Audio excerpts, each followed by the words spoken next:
Hi everyone, you're welcome back to my channel. My name is Nancy, and if you're new here, you're also welcome. Kindly subscribe, share, and like my videos, and also put on your notification bell to be notified when I upload new tutorials.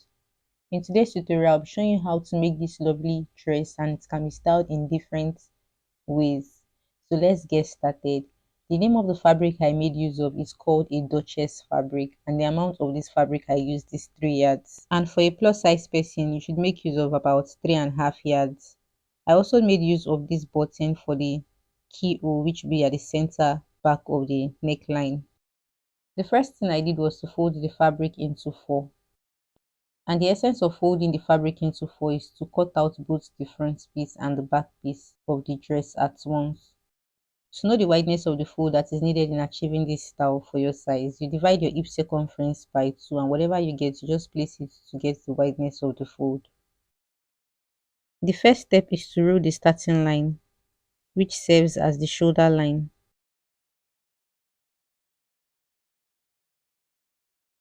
From this side of the fold, I placed my tape on the starting line to mark my neck width, which is 4 inches. For a plus size person, you should mark 5 inches.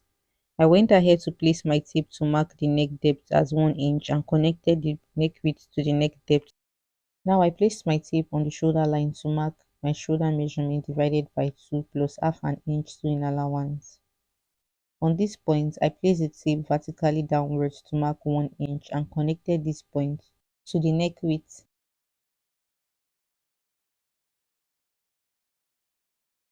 My armhole circumference is 16 inches. I divided it by 2, so I had 8 inches. I placed my tape from the tip of the shoulder slope to mark 8 inches, and this line would be the armhole line.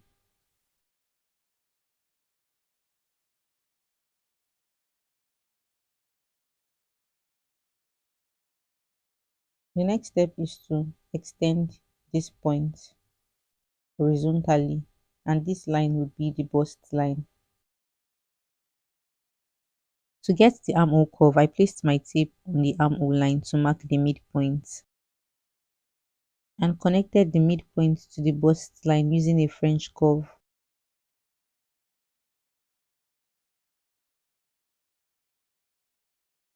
The next step is to place the tape on the shoulder line to mark the waistline. So my waistline is 15.5 inches.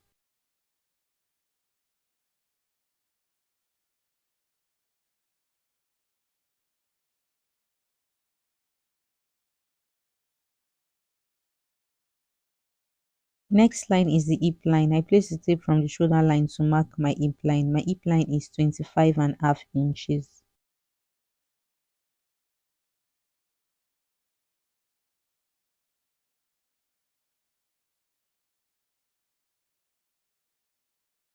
I want the length of the dress to be 58 inches. I placed my tape from the shoulder line and adjusted the fabric so all the markings can be seen properly.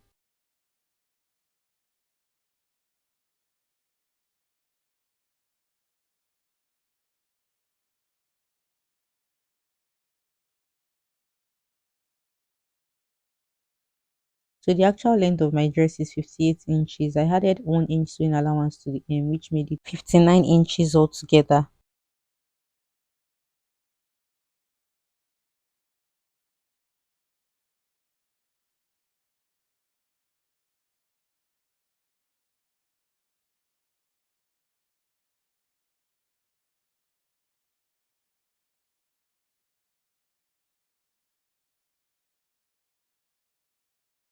On the bust line, I placed the bust circumference divided by 4 plus 2 inch allowance to that. On the waistline, I placed the waist circumference divided by 4 plus 2 inch allowance to it.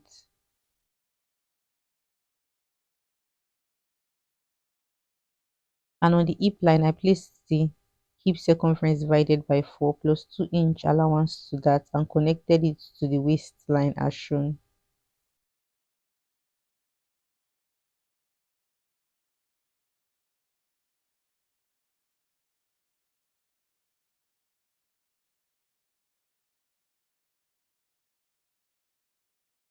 So whatever measurement I had on my hip circumference with the sewing allowance included, I placed it on the hem line and marked it to connect that point to the hip line.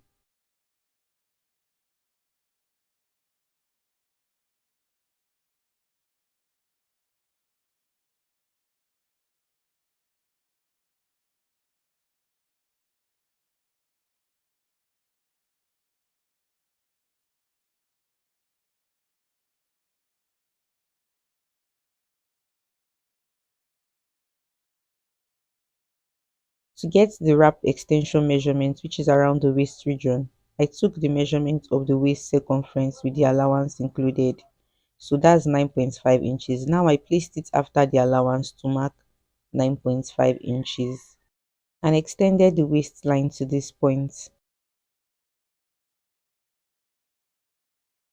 To determine how wide I want the finished thigh portion of the wrap to where the belt will be inserted into. Now from this point, I placed the tape above the line to mark 1.5 inches, and I also placed it below the line to mark 1.5 inches as well. Instead of starting the wing as a continuation of the armhole, I decided to place my tape slightly below the armhole to mark 2 inches.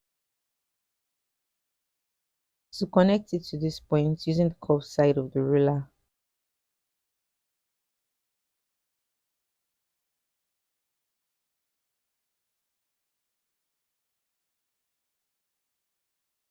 Now from this point, I would mark 1 inch inward.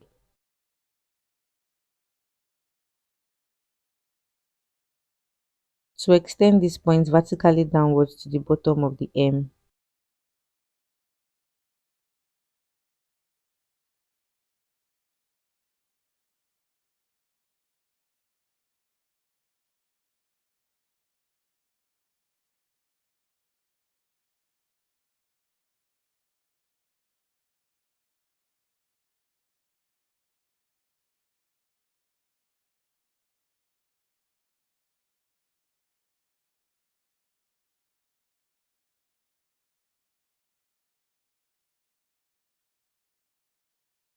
The next step is to add half inch sewing allowance to the top of the shoulder slope for the joining.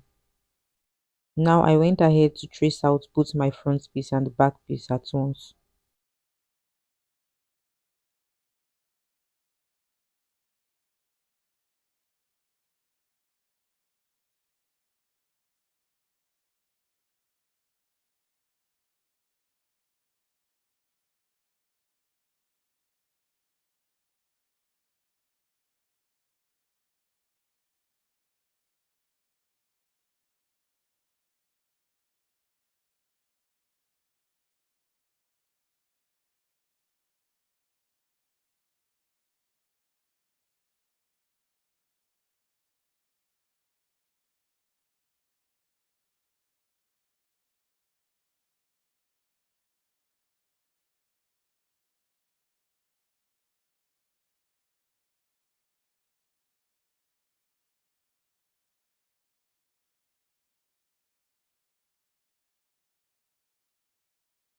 So I unpinned the fabric so I could easily work with the back piece of the dress.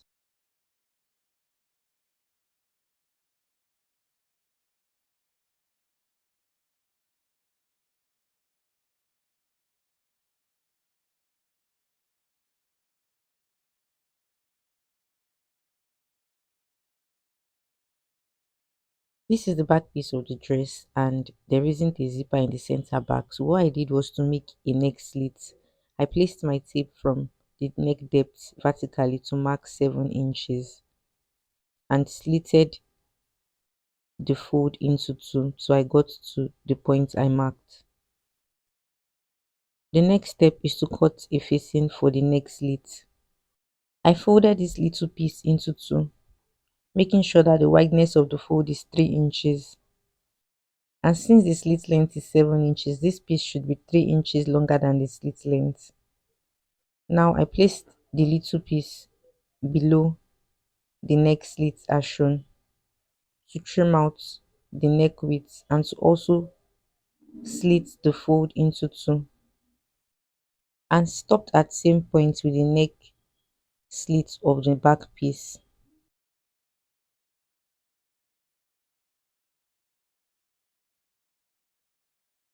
I took the facing to the ironing board to fold the edges of the facing by half inch.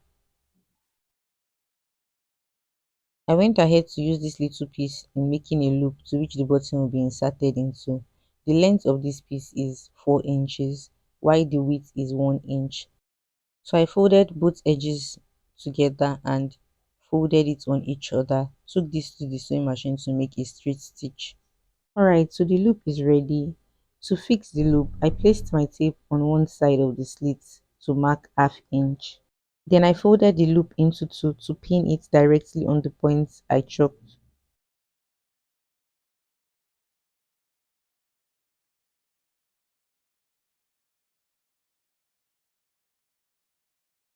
Alright, I placed the facing on the slits, making sure that the right side of the fabric faces each other. I made a straight stitch directly on the slits by half inch.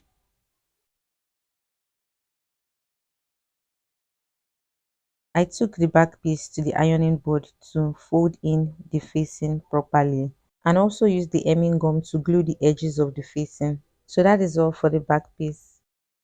This is the front piece. The next thing is to increase the neck depth. I placed my tape on the shoulder line vertically downwards to mark 5 inches. For a plus size person, you should mark 6 inches. To connect the neck depth to the neck width as shown. So I trimmed out the neck depth. To eliminate the excess fold around the armhole region of the front piece, I placed the tape on the midpoint of the armhole line to mark half inch inward and connected this point to the tip of the shoulder slope and also connected it below the armhole curve.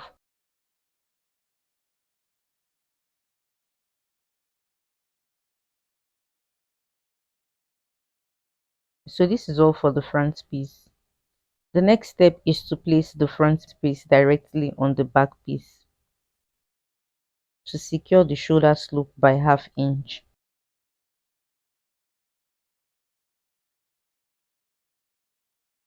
Now I used the pieces of the original fabric in form of a bias tape to secure the neckline. The neckline has been properly secured with the tape. So the next step to take is to pin the sides of both the front piece and the back piece equally.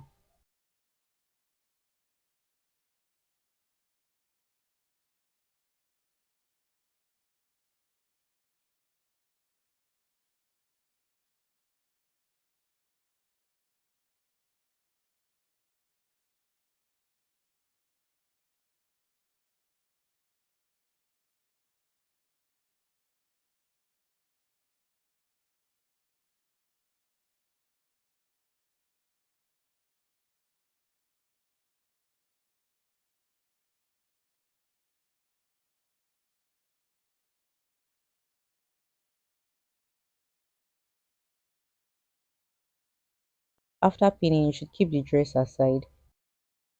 So my fabric has already been cut out for the belt, and on fold the width of the fabric is 2.5 inches, while the length of the belt is 42 inches, and this piece is for the second belt. Now I'll show you how to secure the belt. From these edges I secured it by half inch, and for this other side of the edges I also secured it by half inch,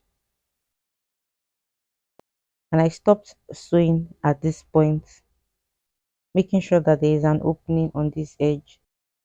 From the opening of the belt, I turned the belt to the right side of the fabric and took it to the ironing board to iron the belt properly.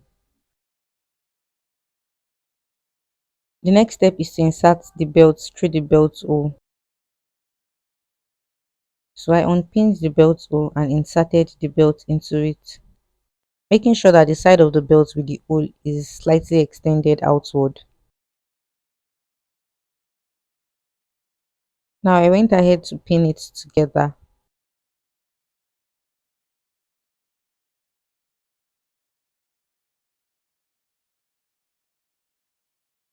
Now I'll do same for the other side of the belt hole.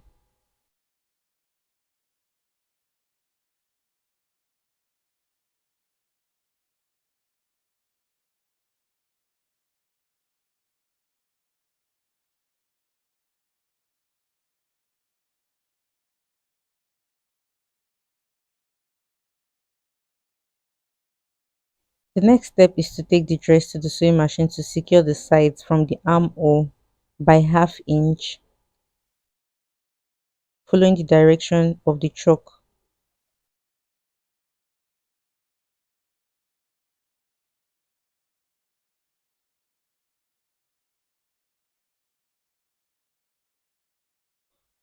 I also went ahead to secure the other side of the dress by half inch.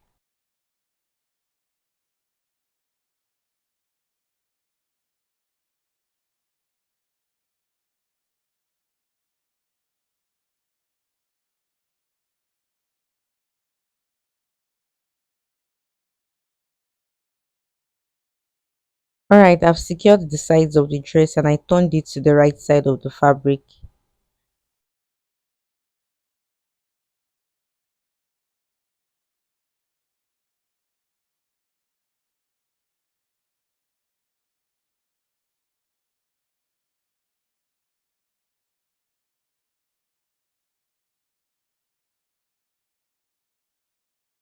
So let's move on to the sleeves of this dress.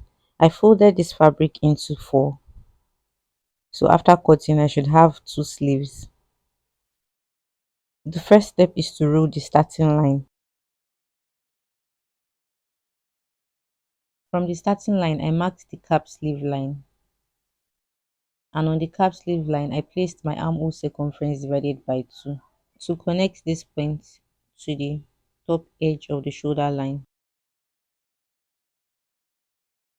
I marked the midpoint of the slant line and connected this point above the line by half inch to the tip of the shoulder line, and I also connected the midpoint below the line to the cap sleeve measurements. I was supposed to mark 1 inch for the sewing allowance, but I added just 2 inch to the sewing allowance, and the reason is because I would like to pleat the top of the sleeve a little to the armhole of the dress. The length of my sleeve is 24 inches and I would like it to have a folding effect since I'll be inserting an elastic band. So I added extra 2 inches allowance to the length, which made it 26 inches altogether. To get the width for the hem, I placed my tape on the cap sleeve line with the sewing allowance included. This is 10 inches, so I subtracted 1 inch from that, which made it 9 inches, and placed it directly on the hem line to mark and connect both points together.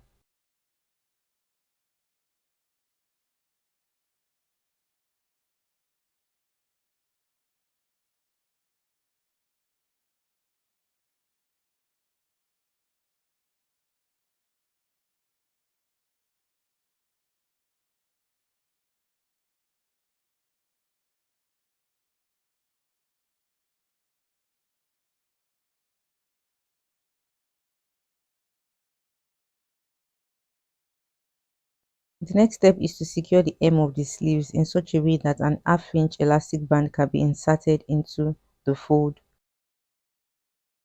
To know the wideness of the elastic you need to insert, you should place the tape round your wrist, making sure that it's not too tight. And what I have here is 8 inches, so the elastic band should be 8 inches for me. I went ahead to insert the elastic band into the fold. I folded the hem into two to pin the elastic together, making sure that the sleeve is also folded into two. Now I took this to the sewing machine to secure the side by half inch, and I'll do the same for the other sleeve. The next step is to attach the sleeve to the armhole of the dress by half inch. Alright guys, we're almost done. So the next thing I did was to tack the button on the center back of the dress.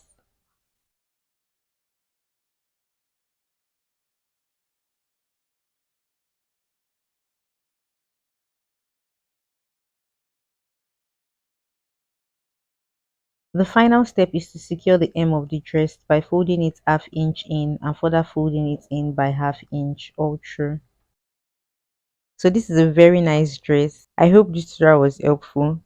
You should give it a try, and if you're new to my channel, kindly subscribe, share and like my videos, and also put the notification bell to be notified when I upload new tutorials.